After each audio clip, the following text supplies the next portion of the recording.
Hey guys, welcome to the Max Invest YouTube channel. In today's video, we're going to be doing a deep dive into Chainlink staking. We're going to be discussing what Chainlink staking is, what Chainlink staking is needed for, and when I believe Chainlink staking is actually going to occur. I do need to warn you, Chainlink staking is pretty confusing. However, in this video, I'm going to try and explain it in the easiest way to understand possible. Anyway, if you enjoyed the video, remember to like and subscribe to the channel, follow me on Twitter, join the Discord, and remember, nothing in this video is financial advice.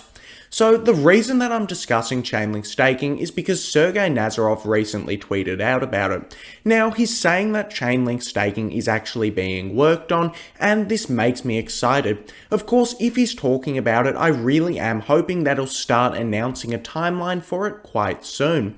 Anyway, as we can see, Sergey Nazarov talked about superlinear staking. So we need to discuss what superlinear staking actually means, because Chainlink staking is very different to your typical blockchain network staking. Essentially, if you're staking on a blockchain network, what you're doing is you're generating consensus.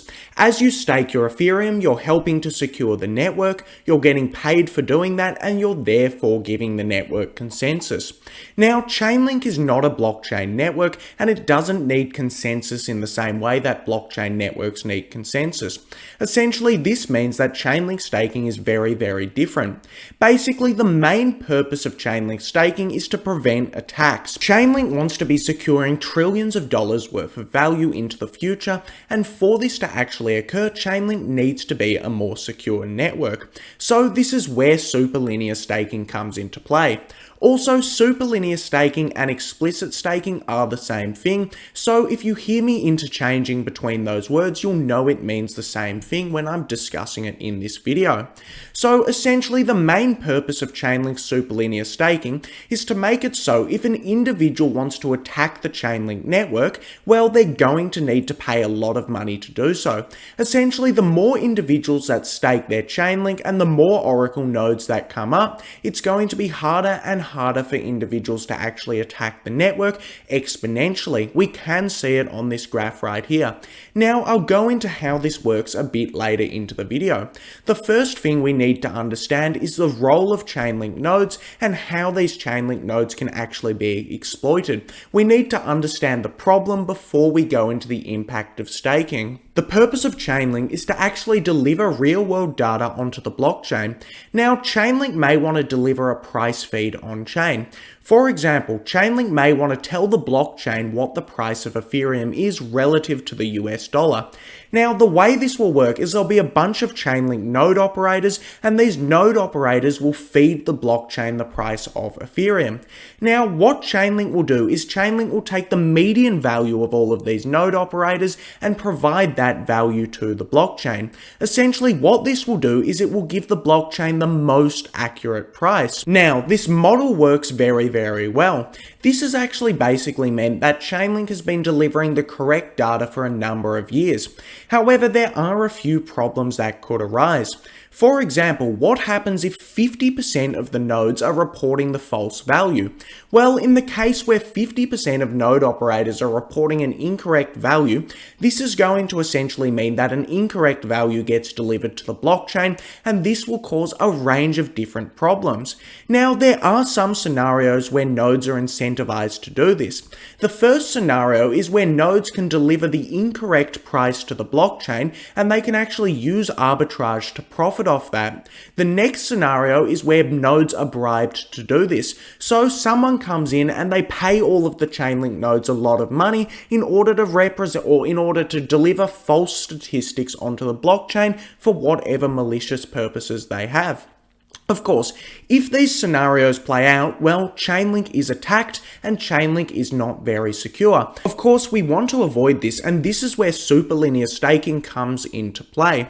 Now, Chainlink is currently secured by implicit incentives. This essentially means that all of the node operators want to provide the correct data so they can earn the most money possible. However, if we want Chainlink to get to a huge market capitalization, secure a huge amount of value, we're going to need more than implicit incentives. This is where explicit incentives come in, and of course explicit incentives means super linear staking. What is happening is a two-tier system is coming in place.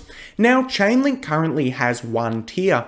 The first tier is made up of Oracle nodes. These Oracle nodes will provide data onto the blockchain and they'll earn rewards for doing so in the form of link. These are things like the Associated Press. However, in order to have more security, Chainlink is adding a second tier. Now you can think of the second tier as arbitrators. What the second tier will do is they'll ensure that everything is going well with the first tier and they'll earn fees for actually doing so. So let's take a look at who exactly the second tier is comprised of. Essentially, the second tier is going to be comprised of the applications that are actually using Chainlink. This is things like Synthetics, Aave, and all of the other different apps that use Chainlink. What they will do is they'll actually vote on disputes themselves in order to make the Chainlink network more secure. So let's go into how this two-tier system actually works. Essentially, in a one-tier system, if an individual node is misbehaving, their stake will be slashed. This means that this individual node will lose money for providing incorrect data, so they're not economically incentivized to do this. However, what happens if half of the nodes are misbehaving? This is where we actually need the two-tier system to come in place. So if half of all of the nodes are misbehaving, what will happen is a first-tier watchdog will alert the second-tier arbitrators that something has gone wrong.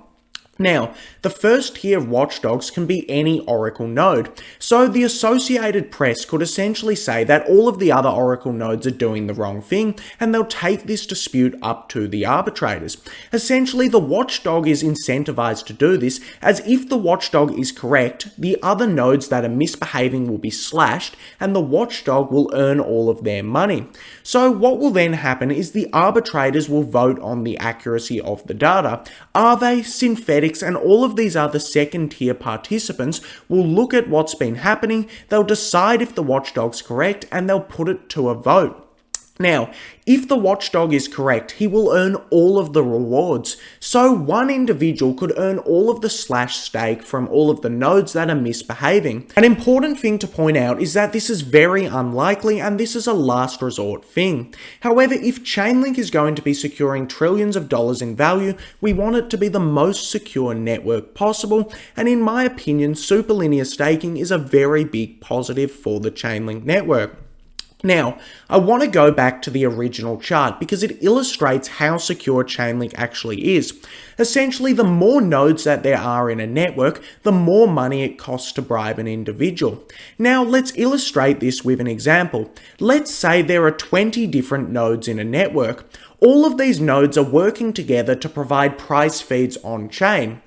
However, 11 of these nodes are misbehaving. 11 of these nodes are providing the incorrect price feeds. What will happen is one of the other behaving nodes, the other 9 behaving nodes, will report to the arbitrators that something has gone wrong.